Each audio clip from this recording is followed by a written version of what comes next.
Hi, welcome. My name is Idris Kamoga, and yet again, I'm happy to have you for our learning tutorials.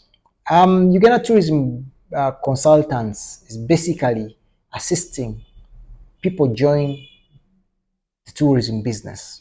It's all about how you start, how you run, how you manage, and how you grow. And we are here to give you the right steps and the right strategies, right? So this month we've been giving free sessions and it's probably ending August. So if you want to have come to face with our business consultants, for the other months probably you'll have to um, you know cater for our times and all that stuff, but still it is a worthwhile, something that you'll find, you know very good for you. And trust me, we've guided small, medium-sized, and large agencies, especially how to grow your tourism business. Well, August is almost coming to an end, right? And the busy season is almost, trying to. We still have the month of September, but you trust me, if you speak to many tour operators and many hotels and lodges or resorts, the curve is steadily getting down. So what does that mean? That the season is almost getting out. Of course, there are a number of things that we must put hands on to see that we stay relevant in the market and all that. And I'm happy that more things will be unfolding. We will definitely be coming to you. If we go back to our annual action plan, the question is, what are you going to be doing in September? It's quite a number of activities that you must jump on and be a part of sustainability, and growth for your agency. But today we are back with our session 2. We're talking about our or my unbounded experience in tourism as a business. I remember telling you I'm probably making about 17 years in the industry, way back from our graduation time. And it has been a journey, I must say. It has been a journey. We've learned into it. And I want to ask you to commit, right? Be able to commit more and learn into it. You will be able to size up a number of opportunities. Tourism is not a walk in a park business. It takes a lot of courage, commitment, resilience, etc. So I want to encourage the young tourism entrepreneurs: commit and be patient. But today I want to give you, remember in our first session I gave you, I do random pickup of good and bad experiences. Of course, it's a learning experience, and I want you to learn from these experiences. And we said in a number of series we'll be coming to you and probably give you, and I've not had people coming to us and say, let me tell my story, which is part of my experience. You could as well give us your experience in the comment section below, right? But I'm happy that people have, a few would call and say, I loved when you said this and that, you see. So it's very good that we are coming again to you, and we pick them randomly, as long as, out of our 17 years, I can remember something, I will definitely come to you, good or bad, but our intent is to see that you learn something. A number of things that will definitely come into your career as tourism. So today I've highlighted, and I will pick 5 of them. You see, then at the end we'll talk about something that is pertinent as a learning, bit, because we cannot go without learning anything, at least. So I want to start with, remember I told you I worked in Rwanda for about 3 years, in one of the high-end luxury agencies in Rwanda. And at one time, we used to do so much, deal so much in helicopter, hiring helicopters to take our clients, from one point to another. We used to have, I think these days were days then one and only Gorilla's Nest wasn't opened yet, but they are trying to finalize here and there. So we had a group of about 23, and these guests were flying by helicopter, and we could fly them from Kigali and they go to sleep at one and only Nyungwe House. This is around 2019, right? So the clients flew Kigali, one and only Nyungwe House, but they were tracking at Gorillas Volcanoes National Park. For those that know, the logistics. Of course, we could sit down and draw with pilots to draw what we call the seating arrangements for these clients. Helicopter flights are largely dependent on passenger weights. We could deploy the RF44, the Augusta 119 and Augusta 109, and there was an Augusta also 139. These are helicopter types. Of course, the RF44 could take 180 kilograms maximum. And of course, you could find one client weighing about 140. The clients were, yes. So one helicopter, the RF44 could only come with one, but these were, a majority would be couple. They would love to sit with their wives or husband or something like that, etc. But here is the experience that we flew in clients from one and only Nyungwe House to go to Musanze to do the trekking of mountain gorillas. It was a success. And what happened? Of course, they would go in shifts, a group of 20 or so. Whole helicopters would not take them through. So the first bunch went, they arrived, one and only Nyungwe House. The helicopters came back and then were picking the second, and guess what? Amid the journey, visibility, pilots lost visibility from the other side of Nyungwe. It was clear in volcanoes, it was clear in Kigali, but visibility turned poor in Nyungwe. Already there was a first bunch, you see, and by the time the clients were airborne, right, our drivers had to start the journey back to Kigali. You can imagine, because the other day they were supposed to fly from one and only Nyungwe House to Kigali, and these drivers could go prepare themselves to be able to pick up from Kigali to Serena, and then for a night, and then back to the airport. That was a bit of the logistics.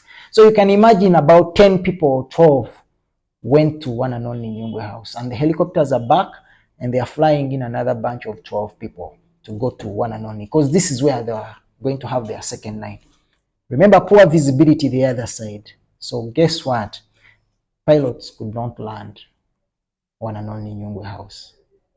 The only option was to come back to Musanze for safe landing.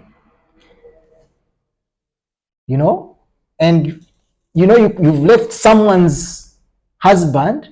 Probably you took the wife first, and now the husband is in the second shift. So what the pilots did was to bring the helicopters back to Musanze airstrip. Of course, it was clear. We had to call these driver guides. Guys, after 15 or 20 minutes of flight and you guys are on the road, can you please turn back? They went back, picked a few clients that were on the second shift, and we had to bring them to Kigali by road, and they slept at Kigali Serena. These clients were meant to stay at one and only Nyungwe House for their second night. But this was something that is beyond everyone's control. If you've heard about force majeure, it was about weather. and for the safety of the clients, we had to bring them to Kigali. Of course, the company had to cater for the night in Kigali. If you slept in one and only Nyungwe house, how they felt and sounded, whereby they couldn't find the other people um, to meet their colleagues that had already flown to one and only Nyungwe house. But of course, they left their bags and everything at, besides the few clothes that they had come to track in. So they all accepted of the situation. They slept at Kigali Serena. Then tomorrow morning, logistic wise, we had to drive these people back to Kigali airport to fly by helicopters to go to one and only Nyungwe house, only to collect their belongings. And then we had to fly out again from one and only Nyungwe house, the entire crew back to Kigali. So I've been wanting to share that experience. It was so much costly again for a company, to have all those, and even to the helicopter operator, but there was so much about the logistics. So whenever I remembered about that, how it was executed and, the involvement and all that, sometimes I felt like, what? But all these were anyway possible because we had a very good operations team that was communicating efficiently, working out the work plan with the pilots and all that stuff. So that was a very good experience that really taught us something that is hard on, right? I've always told you about driver guides. And for those that don't know how to work with driver guides are very slippery people. And I want to teach you something. If you want to work with a driver guide, make sure that you teach or you orient them through your company vision, where you are, where you want to go, make them family. Otherwise, you will be very disappointed. And they have disappointed many. It's not only you. We used to have a driver, you could hire someone and you can imagine a driver that you want to take on a safari and say, I want to give you, say, 15th to 20th of October. And this person would contract another person. He's not going to say, I'm not taking your safari. He'll say, I'm available. But look, he even come for briefing. How he used to do it until we got him, you see? And whenever you could call, he never picks, probably for an update. Now, we had a safari, so he even comes for briefing. You brief him, you give him allowances, everything. He goes, he subdivides everything. If you're paying $50 per day, he gives the other ones that he's contracting. It was so weird. You see? So these are some of the key experiences that I have. Some like that one. It was really bad. You even share contacts to the driver guides and everything, but he never comes. He instead subcontracts another driver guide. And whenever you could call for an update, he makes sure he doesn't pick, not until he speaks to whoever he subcontracted. It's unethical, unprofessional. I don't know if at this time, 2025, if you've had this and you still have people doing this, please tell us. But around 2014, 15, 16, my friend, this was one of our experiences that I got to know that it is possible. You give in everything, the file and everything. You even say, okay, cool, keep us updated. I'm telling you, he could only get updates from another guide that he has put on Safari. And he probably says, hey, you called me, I was driving. To be honest, he's not the guy that is taking on the Safari. That was weird. But we finally landed into this driver guide and it was a shame. So for those that are doing the same as driver guides, please, it's unethical, it's unprofessional. But I must say, you may also be getting through some of these cases along the way, right? Then on the same thread, I could add, you book a driver guide. I was so amused, and this happened recently, not very far. Someone accepts, I say, I will be available 4 or 5 days to the safari. Still, I'm available. You send in everything. You even call in for briefing, and guess what? A day, if your safari is starting on Saturday, no, on a Sunday, on a Saturday morning, you open your message, you find, sorry, I'm unavailable. I got an emergency. This is how driver guides are getting. But of course, I've always told you, when you have plan A, make sure you have plan B. And don't stop at plan B. Make sure you have plan C, especially for companies that are not having permanent guides. Freelance guides are very resourceful, I must say. They are available for hire, very knowledgeable, linguistic, they have rich product knowledge about destinations and etc. But for quality control purposes, they are never reliable. They are becoming unprofessional. You see? So this is an experience that I've personally tested throughout my journey, that you could have someone booked and go for a safari, booked for a safari, and he disappoints you, even hours too. So you must have plan A, plan B, and do not stop at plan B. Have plan C. We were lucky that I had plan C and immediately picked up plan C. Okay, still on driver guides. I have a lot of experiences in driver guides. And guess this, clients were on a safari. It's a long safari. Of course, this person drove off with clients, lying to them that I'm going to meet my sister, blah, blah, blah, all that stuff. The client narrates after the safari. But this person went to meet a girlfriend. How do they know that's probably a girlfriend? Of course, the non-verbal communication.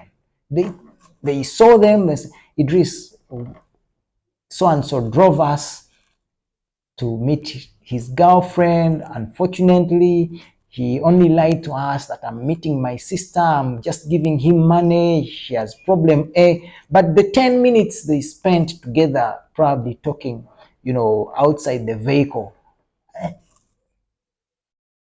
he told me girlfriend, boyfriend. So that was unethical. And of course, whenever you come down to your driver guide, you'll always say, no, that's not right. I met my sister. But on the same line, I've had a tour operator narrating to me that he got information from one of his clients that the driver started the safari with a lady that he introduced as an intern for a company. But this was a girlfriend. And they went for an entire safari for about 10 or plus days. You can imagine. You see? So this is how unprofessional and ethical driver guides were becoming then, our years anyway. But I have a feeling that there's so much sensitization that has gone around, product knowledge. Of course, we've seen trainings going on in the industry, all that stuff. And I'm sure there might be a few remnants here and there, but then during our time, I think it was the order of the day. There was a lot of misbehaving, around the driver guides. Accountability was too poor and all that stuff, right? So that's these are some of the sad moments that you could have, especially in safari business, when you're operating all that.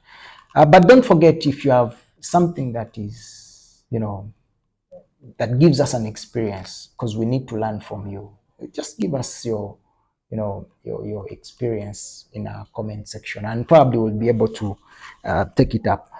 Well, now on a good note, I had a client, she told me she lived in Auckland. I don't know whether she's still alive, but this was way back around 2015, 2016. Rebecca Miller, she was a very good girl, a lady. She came on a trip, solo trip. She did around 12 days in Uganda. But guess, she hosted my family. First of all, I was a young man, a young boy, starting up life, and of course, she hosted my family. She said, "Okay, come with your girlfriend." She took us to Kampala Serena, where she had a night.